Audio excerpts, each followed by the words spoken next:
Pernah kepikiran nggak sih kalau bulan Ramadan itu bukan cuma sekedar bulan untuk kita berpuasa, tapi sebetulnya adalah seorang tamu.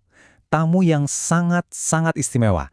Nah, hari ini kita bakal coba dalami ide ini berdasarkan sebuah tulisan dari laduni.id, biar kita paham gimana caranya mempersiapkan diri secara spiritual. Di sini nih, kita dikenalin sama sebuah perumpamaan yang indah banget. Ramadan itu bukan sekedar hitungan hari di kalender, tapi seorang tamu agung. Coba deh bayangin, ada tamu yang kedatangannya udah kita tunggu-tunggu sepanjang tahun, dan dia datang bawa banyak sekali hadiah istimewa. Oke. Jadi kalau Ramadan itu tamu, emangnya apa sih yang bikin dia begitu spesial? Hadiah apa yang sebenarnya dia bawa untuk kita sebagai tuan rumahnya? Nah, ini dia hadiah-hadiahnya. Dan ini bukan kado biasa loh. Yang dibawa itu adalah momentum spiritual, kesempatan untuk nge-charge iman kita.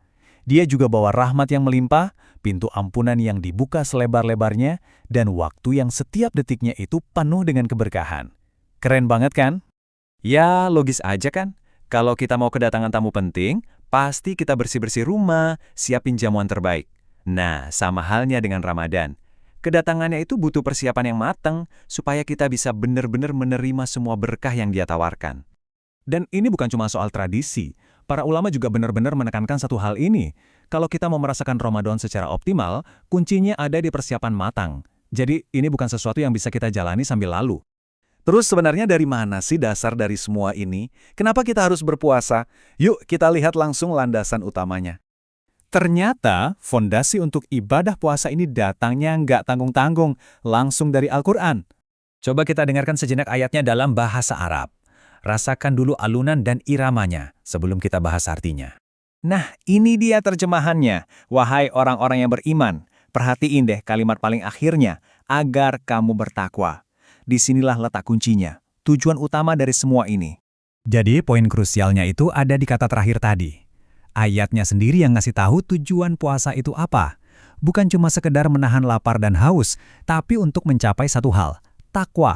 Terus apa sih takwa itu? Sederhananya, ini bukan soal aturan yang mengekang. Takwa itu lebih ke sebuah kondisi kesadaran, di mana kita jadi lebih sadar akan kehadiran Tuhan, lebih mawas diri, lebih waspada. Nah, inilah tujuan akhir dari puasa kita.